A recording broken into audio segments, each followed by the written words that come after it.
झारखंड में इतना बुरा हाल है कि युवा के लिए या स्टूडेंट से लेके देखेंगे तो वहाँ से लेके पूरा झारखंड वासी के लिए ही बहुत खतरा हो गया है इस झारखंड में। अचानक मुझे ये राजनीति में आना पड़ा कि ये देखते हुए कि इस झारखंड का विकास सच्ची में बहुत ही कम है कि विकास नहीं हो पा रहा है और झारखंड में इतना गरीबी है कि उन लोग को देख के बहुत ही दुख होता है। और जहाँ भी जाते हैं सबसे ज़्यादा हम लोग के आदिवासी जो है बहुत ही लाचार और गरीबी में दिखाई देता है। सीता सरन जिसे हम क्या बोले उनको, तो वो तो अपने परिवार को छोड़ के दूसरे परिवार में आ गए हैं। अपना परिवार नहीं संभाला गया है तो उनसे अभी देश क्या संभाला जाएगा। अपने पति के लिए लड़ रहे हैं, जो जेल में है इसीलिए लड़ रहे हैं कि बार बार बोल रहे हैं कि ताला टूटेगा हेमंत सोरेन बाहर आएंगे। और यही सिर्फ इसी का चिंता है कि कैसे वो ताला टूट के बाहर आएंगे। लेकिन झारखंड के वासी के लिए कभी ये नहीं सोचे हैं। अगर सोचते आज ये ताला जेल के अंदर शायद नहीं होते। एक कागज़ पे लिख के देने से या बोलने से नहीं होता है। इतना सालों से हम लोग देख रहे हैं कितने ना सारे नेताओं ने हम लोग को वादा किए थे कि ये करेंगे वो करेंगे बहुत सारा, लेकिन कुछ अभी तक हुआ नहीं है। हम लोग मिल के काम करेंगे, महतो या आदिवासी हम लोग सब मिल के मतलब आप चाहते हैं कि महतो को आदिवासी में सम्मिलित किया जाए? जी, अगर उन लोग को मिलेगा तो उन लोग को मिलना चाहिए और हम लोग मिल के इस जेबी केसेस को मजबूत करेंगे और झारखंड के आदिवासी के लिए हम लोग मिल के लड़ के अपना अधिकार हक के लिए लड़ के लेंगे। मतलब आपको लग रहा है कि मिलना चाहिए, महतो को आदिवासी का दर्जा मिलना चाहिए? जी, मिलना चाहिए।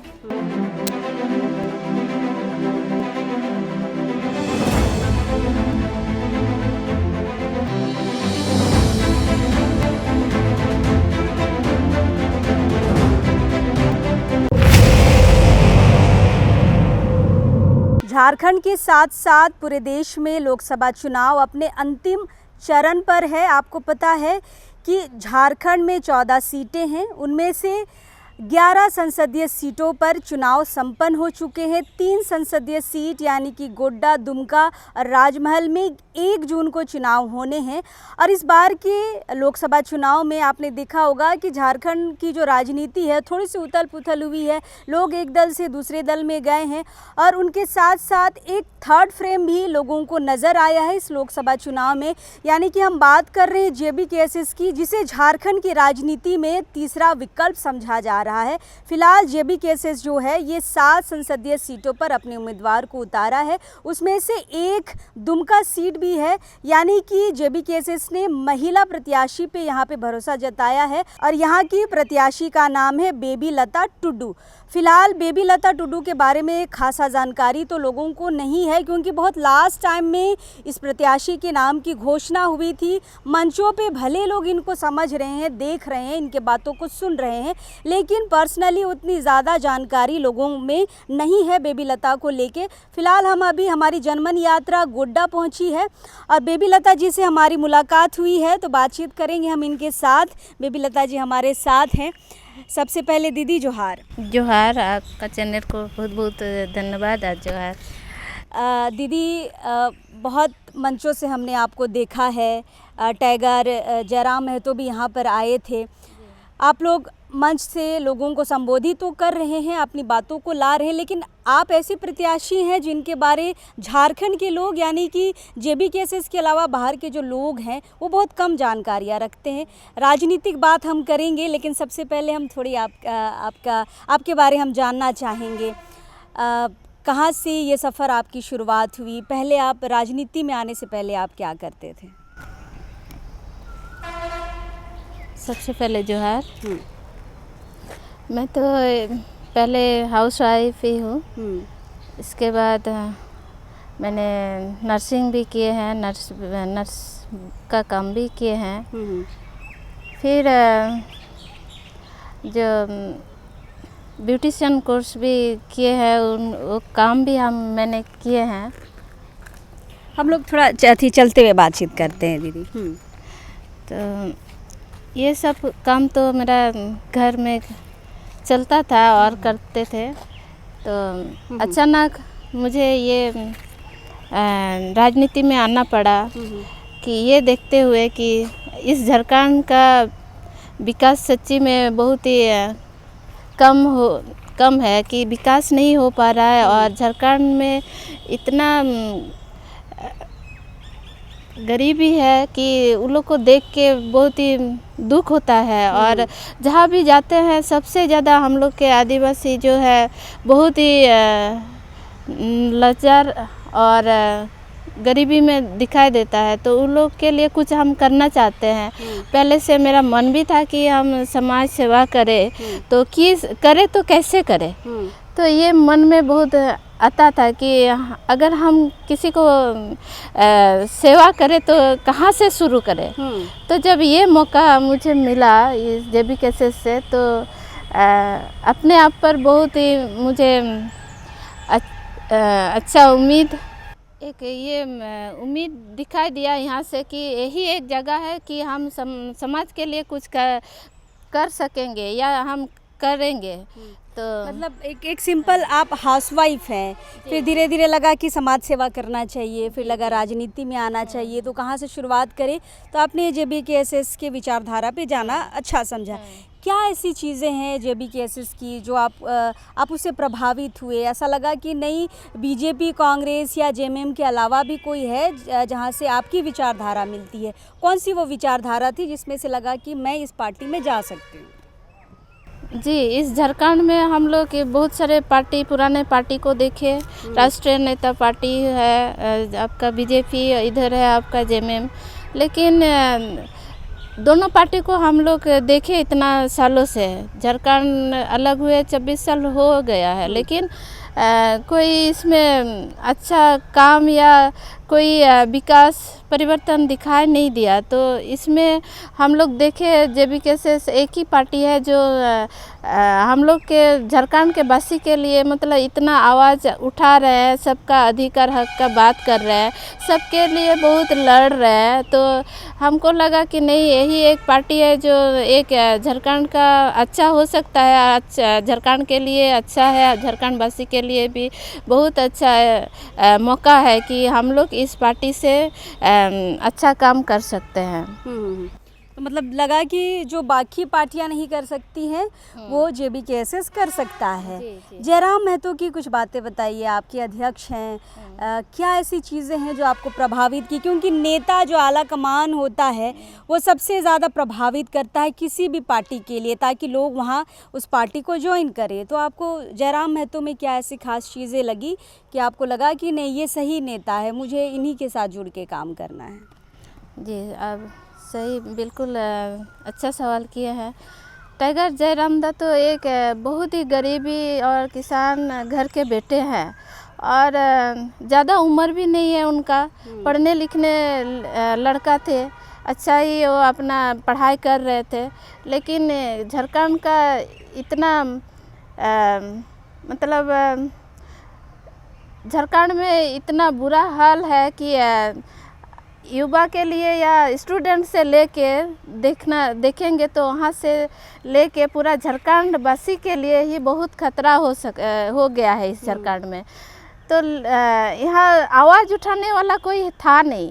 लेकिन ये लड़का, एक छोटा उम्र उनका 29 साल एज हो रहा है अभी, लेकिन वो किसी से बिना डरे वो सबके लिए आवाज़ उठाते रहे। स्टूडेंट लाइफ से शुरू कर दिए अपना आवाज़ उठाने में उन लोग के लिए, कि इतना वो लोग पढ़ रहे हैं, इतना मुश्किल से पढ़ते हैं, सब गरीब घर से आते हैं स्टूडेंट।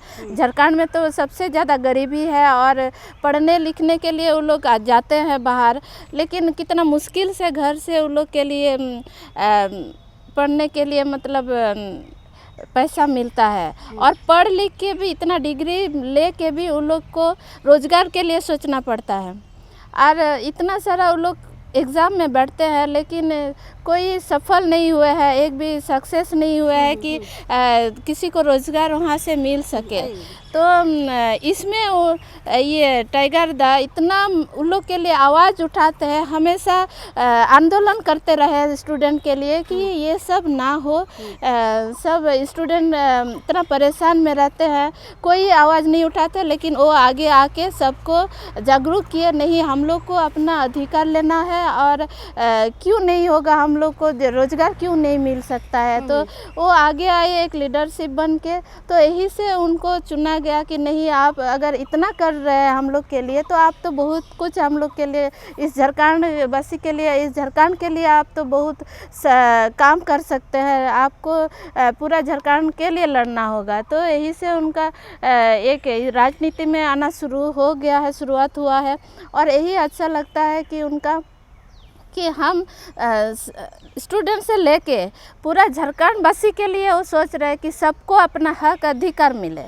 वो इतना सबका हक अधिकार के लिए लड़ रहे, इतना लड़ते इतना लड़ रहे हैं कि उनके पीछे पुलिस पीछे पड़ गए हैं कि इतना क्यों सब के लिए आवाज़ उठाते हैं और इतना लड़ रहे हैं। यही सारी चीज़ें आपको प्रभावित की है। हाँ। और मतलब अपने खुद एक गरीब है, गरीब घर से है, फिर भी आगे आके सबके लिए लड़ना, ये बहुत ही बड़ा बात है हम लोग के लिए, मेरे लिए भी। एक बात बताइए दीदी, आप खास दुमका के ही हैं? जी। ससुराल मायके सब यही है? नहीं, ससुराल मेरा दुमका में है और मायके मेरा पकुड़िया में है। अच्छा, ये बताइए कि ये जो दुमका है, दुमका लोकसभा सीट अगर हम कहें तो यहाँ पे कई बड़े बड़े प्रत्याशी हैं, है ना? जेएमएम का गढ़ रहा है, शिबू सोरेन यहाँ से कई बार सांसद बने हैं, सीता सोरेन जो जेएमएम में थी अभी बीजेपी चली गई हैं, है ना? नलिन सोरेन अच्छा खासा कद्दावर नेता है इस क्षेत्र के लिए। आपको क्या लग रहा है कि आप जो तीसरे विकल्प की ओर से यहाँ प्रत्याशी बनी हैं, कितना फाइट कर पाएंगी? सीता सोरेन है, नलिन सोरेन है, शिबू सोरेन का बड़ा नाम है, कितना प्रभावित कर पाएंगे आप?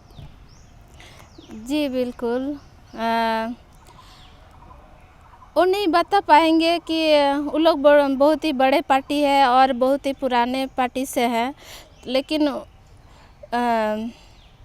वो लोग बहुत आगे है, लेकिन उन लोग के विरुद्ध हम कुछ बोल नहीं सकते हैं। लेकिन जो दिखता है, जो हम देख रहे हैं, वो हम ज़रूर बोलेंगे कि इतना सालों से वो लोग राजनीति में है या नेता है और इस झारखंड को लोग चला रहे हैं, तो लोगों के लिए कुछ अच्छा काम नहीं हो पा रहा है और झारखंड में कोई विकास नहीं दिख रहा है। तो इसके लिए कुछ तो हम लोग को करना चाहिए। क्या क्या मुद्दे हैं आपके दुमका में? अगर आप लोगों के बीच जा रहे हैं तो किन किन मुद्दों पे बातचीत कर रहे हैं कि अगर आप हमें सांसद बनाएंगे तो हम आपके लिए ये काम करेंगे, वो काम करेंगे? क्या मुद्दे हैं?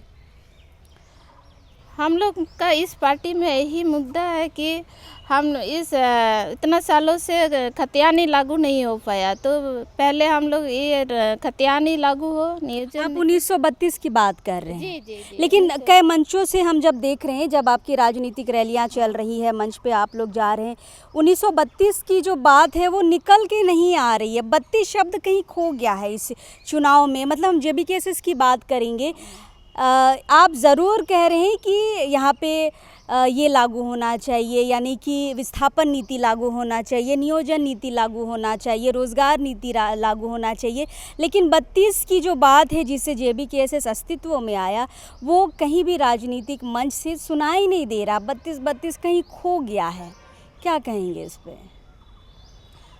खो नहीं गया है, हम लोग को पूरा कोशिश में है और यही हम लोग का पहला काम होगा। अगर हम लोग संसद से जीत जाते हैं तो पहला काम यही रहेगा, हम लोग 1932 खतियान को लागू करेंगे और लागू होगा। और बेरोजगार को जो रोज़गार नहीं मिल पा रहा है उतना सालों से, उन लोग को रोज़गार मिले। तो ही बोल रहे थे कि एक कागज़ पे लिख के देने से या बोलने से नहीं होता है। इतना सालों से हम लोग देख रहे हैं कितने ना सारे नेताओं ने हम लोग को वादा किए थे कि ये करेंगे वो करेंगे, बहुत सारा, लेकिन कुछ अभी तक हुआ नहीं है, पूरा नहीं कर पाए वो लोग। तो ये बेकार की बातें हैं।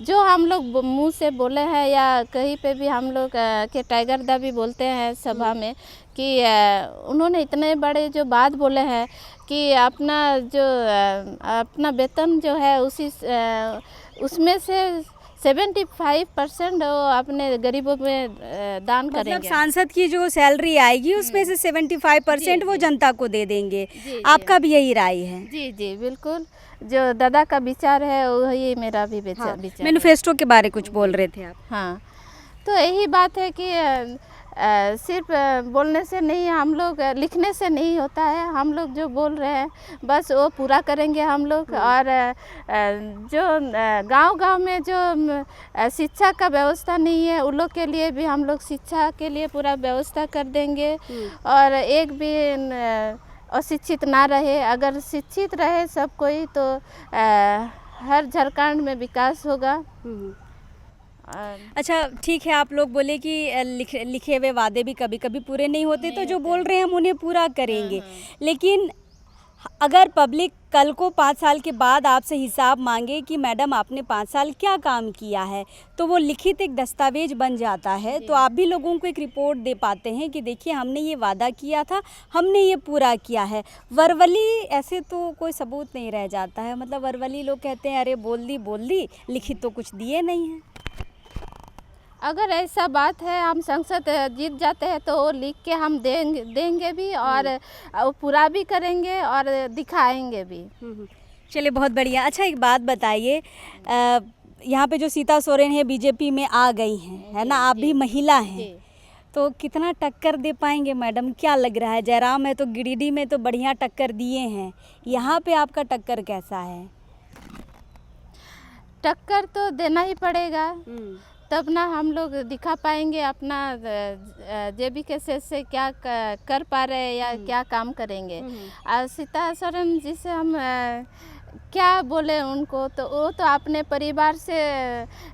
परिवार को छोड़ के दूसरे परिवार में आ गए हैं। अपना परिवार नहीं संभाला गया है तो उनसे अभी देश क्या संभाला जाएगा। अरे अच्छा एक बात बताइए, चूँकि आप भी हाउसवाइफ है, चलते चलते थोड़ा बात करते हैं, चूँकि आप हाउसवाइफ से राजनीतिक जीवन में आई हैं। कल्पना सोरेन तो आप जान रहे होंगे, पति के जेल जाने के बाद वो राजनीति में आई है। वो भी हाउसवाइफ हुआ करती थी, बच्चों को स्कूल भेजना लाना, घर के जो एक हाउसवाइफ करती है, अभी राजनीति में एक जाना पहचाना चेहरा हो गई हैं। कैसे देख रहे हैं उनको? आप दोनों थोड़े हमें सिमिलर लग रहे हैं, हाउसवाइफ से राजनीति, आपका भी हाउसवाइफ से राजनीति। कैसे देख रहे हैं? कुछ उनसे सीख पा रहे हैं या प्रतिद्वंदी के तौर पे उनको देखते हैं? नहीं, अच्छा बात बोलते हैं वो भी, उनको भी हम सम्मान करते हैं, उनका सम्मान करते हैं। और जो इतने सालों टाइम मिला था, उस टाइम पे जो करना था उन लोगों को तो काम नहीं किए हैं, तो उनके लिए ये बहुत ही बुरा बात है कि काम नहीं कर पाए। आप क्या काम करेंगे बताइए? कौन, कल्पना क्या काम करेगी? जी, तो लेकिन अभी कल्पना को तो लोग बहुत पसंद कर रहे हैं कि बहुत अच्छा बातचीत करती है। गोड्डा में भी दुमका में भी कई सभाओं में आ चुकी है, लोग काफ़ी प्रभावित होते हैं उनके बातों से। उनका अपना राजनीति, अपना परिवार से जुड़ते हुए आए हैं, इतना सालों से अपना राजनीति कर रहे हैं। अभी भी वो अपने पति जेल में है तो उनको तो और अभी बहुत उसके लिए बहुत लड़ रहे हैं, अपने पति के लिए लड़ रहे हैं जो जेल में है, इसीलिए लड़ रहे हैं कि बार बार बोल रहे हैं कि ताला टूटेगा, हेमंत सोरेन बाहर आएंगे। और यही सिर्फ इसी का चिंता है कि कैसे वो ताला टूट के बाहर आएंगे। लेकिन झारखंड के वासी के लिए कभी ये नहीं सोचे हैं। अगर सोचते आज ये ताला जेल के अंदर शायद नहीं होते। वो तो कह रही है कि हेमंत सोरेन जेल का ताला टूटेगा, बाहर भी आएंगे और बहुत सारे इस बार काम होंगे। काम पर भी काफ़ी अच्छे से बातचीत कर रही है। काम तो उतना सालों में दिखा नहीं और अभी भी नहीं दिख रहा है। और आप क्या करेंगे? अपने कार्यकाल में जब कार्य नहीं हुआ है, पति नहीं कर पाए, तो अभी और क्या होगा? अभी जनता को बार बार एक जो उम्मीद दे रहे हैं और वो उम्मीद नहीं पूरा कर पा रहे हैं उन लोगों का, तो आप क्या करेंगे? क्या लग रहा है, कल्पना सोरेन ठग रही है? जी ऐसे ही तो लग रहा है। पहले से हम लोग ठगे हुए आए हैं और ऐसे ही सब जनता ही बोलते हैं कि हम लोग ठके हुए हैं, अब हम लोग जागरूक हो गए हैं, अभी हम लोग जो हम लोग के लिए काम करेंगे बस उन्हीं को हम लोग चुनेंगे। चलिए, और एक दो सवालों के साथ हम इस साक्षात्कार को समाप्त करेंगे। एक बात बताइए दीदी, आप आदिवासी जी। हैं, आदिवासी मुद्दों को लेकर कुछ बातचीत करते हैं क्या, कि अगर हम सांसद बनते हैं तो हम आदिवासियों के लिए ये करेंगे वो करेंगे? जी। पहले तो बताइए, आदिवासियों के क्या मुद्दे हैं इस दुमका लोकसभा सीट में? देखिए, सबसे हम लोग आदिवासी में जो आते हैं सबसे हम लोग गरीब हैं, और दुख की बात ये होता है कि हम लोग के आदिवासी सरकार होके भी हम लोग झारखंड में आदिवासी बहुत ही गरीबी में झेल रहे हैं। हम तो देख रहे हैं, अभी पूरा चुनाव में घूम रहे हैं, बहुत जगह जगह में जा रहे हैं, ऐसे ऐसे गांव गए हैं जो जहां मतलब पानी का ही व्यवस्था नहीं है, जबकि सबसे ज़्यादा ज़रूरत होता है पानी का। ऐसे ऐसे जगह है कि एक भी नल नहीं है, जहाँ उन लोग एगो जो नहीं होता है कि पानी नीचे से क्या बोलते हैं उसको, पानी निकाल के वहाँ से पीना पड़ता है, मतलब गंदा पानी, हाँ, है ना, गंदा पानी या फिर कुआं का पानी। हाँ, बस वही पानी पी रहे हैं, वही पानी वो लोग काम में लगा रहे हैं, कपड़ा भी वही से साफ करते हैं, वही पानी पीते हैं। देखिए, यही हालत देखने को मिला है इतना सालों से। मतलब ये तो पानी का मुद्दा है, और कुछ बड़ा मुद्दा देख पा रहे हैं? बस तो और भी दिखाई दे रहा है कि बहुत ही अशिक्षित है जगह जगह में, शिक्षा की हाँ, कमी है। शिक्षा का बहुत कमी है। स्कूल दिखाई दे रहा है, बड़ा बड़ा बिल्डिंग ठोका हुआ है हर गांव में, गांव में है स्कूल, नहीं बोल रहे कि स्कूल बिल्डिंग नहीं है, लेकिन वहाँ पे एक भी शायद एक एक करके टीचर होंगे, लेकिन पढ़ाई, हाँ, शिक्षक की कमी है, और उसमें पढ़ाई भी ठीक से नहीं हो पा रहा है।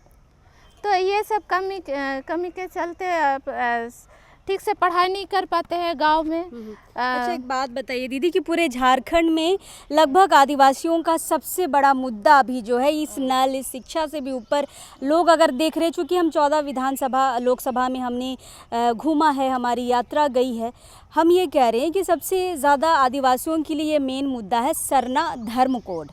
दुमका में ये मुद्दा है क्या? लोग सरना धर्म कोड की मांग कर रहे हैं, क्योंकि यहाँ से भी अच्छी खासी आवाज़ जाती है रांची तक, जो कहती है कि हमें सरना धर्म कोड चाहिए। इस पे आपके क्या है विचार? मिलना चाहिए सरना धर्म कोड? आदिवासियों की एक पहचान मिलनी चाहिए? क्या लग रहा है कि फिर हम हिंदू में हमें गिनती करने लगे, या फिर मुसलमान में गिनती करने लगे, या फिर सिख, बौद्ध, जैन, ये सब में, या हमारी भी कोई पहचान होनी चाहिए? क्या कहिएगा? नहीं, हम लोग का तो पहचान होना चाहिए। तो इसमें हम लोग को आदिवासी में बंटा जा रहा है, इसमें बहुत बड़ा एक मुद्दा बन गया है कि हम लोग आदिवासी को एक अपना पहचान होना चाहिए। इसके लिए हम लोग को कोई पहचान अभी तक मिल नहीं पा रहा है, तो ये बहुत बड़ी आपके मंचों पर ये आवाज़ नहीं उठती दिख रही है दीदी? आप सरना कोड को लेकर कुछ इस तरह का बातचीत नहीं कर पा रहे हैं? JBKSS क्या सोचता है इस मुद्दे पर? क्या सरना धर्म कोड मिलना चाहिए यहाँ के आदिवासियों को? बिल्कुल मिलना चाहिए। हम लोग इसी को लेके हम लोग आवाज़ उठाएंगे, और हम लोग आदिवासी में एक पहचान भी बनाएंगे। मतलब मिलना चाहिए आपको लगता है? JBKSS इस पे आवाज़ उठाएगी? बिल्कुल, एकदम आवाज़ उठेगी, और हम लोग पूरा सरना धर्म को पहचान बनाएंगे अपना। आखिरी सवालों के साथ दीदी से हम अलविदा लेंगे, इनका भी चुनावी अभी सभा चलने वाला है। एक आखिरी सवाल दीदी, हमेशा मतलब पूरे झारखंड में ये कहा जा रहा है कि JBKSS जो है ये महतो समर्थित पार्टी है, यहाँ ज़्यादा से ज़्यादा महतो समुदाय के लोग हैं, और महतो समाज की एक लंबी पुरानी मांग रही है कि हमें आदिवासी का दर्जा दिया जाए। चूँकि आप आदिवासी हैं, इसलिए सवाल हम कर रहे हैं कि कल को अगर JBKSS कहता है कि हम महतो के आदिवासी बनने का समर्थन करते हैं, तब बेबी लता का क्या स्टैंड होगा?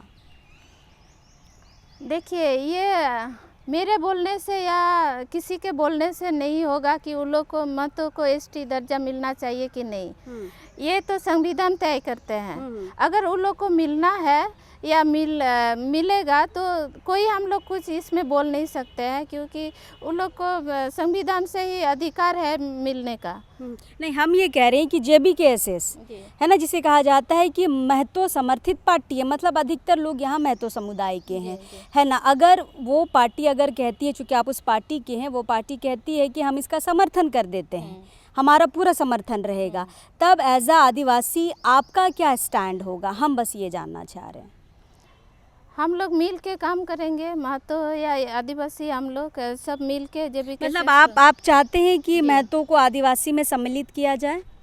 जी, अगर उन लोग को मिलेगा तो उन लोग को मिलना चाहिए, और हम लोग मिल के इस JBKSS को मजबूत करेंगे, और झारखंड के लिए, झारखंड के आदिवासी के लिए हम लोग मिल के लड़ के अपना अधिकार हक के लिए लड़ के लेंगे। मतलब आपको लग रहा है कि मिलना चाहिए, महतो को आदिवासी का दर्जा मिलना चाहिए? जी, मिलना चाहिए। चलिए, अपनी अपनी सोच है, अपनी अपनी समझ है। फ़िलहाल बेबी लता जी हमारे साथ थी, बहुत समय दिया इन्होंने, इसके लिए तो सबसे पहले धन्यवाद रहेगा दीदी, इतना कीमती समय आप दिए हैं।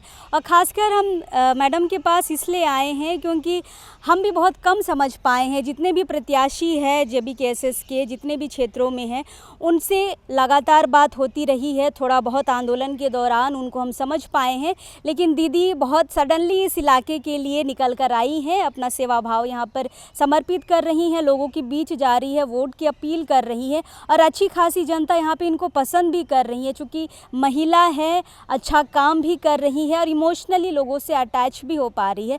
तो हम थोड़ा जानने समझने दीदी के पास आए थे।